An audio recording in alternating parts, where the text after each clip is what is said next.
Why does your scanner show the P0921 engine code? What does it mean?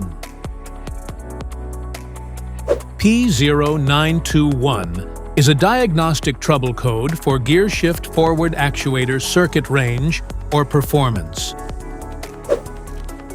The P0921 engine code for indicate your vehicle's transmission into forward gears. The powertrain control module, PCM, or transmission control module, TCM, that are outside of normal factory specifications. Under this circumstance, stop driving and repair your vehicle immediately.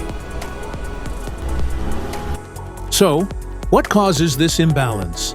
Here are the most common culprits. This error can be caused by these possible faults in your vehicle.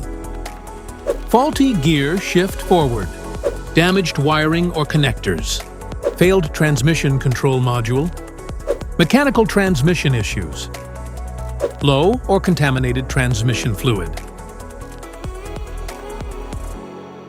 Each DTC code corresponds to a specific issue in your vehicle.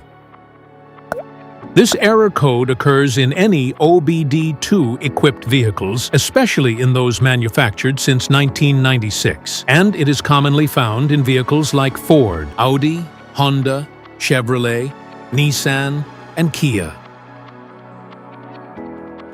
If you want to fix this error code, let us know in the comments section. We will definitely make the video on your demand. If you like this video, don't forget to subscribe to our channel. Thanks for watching.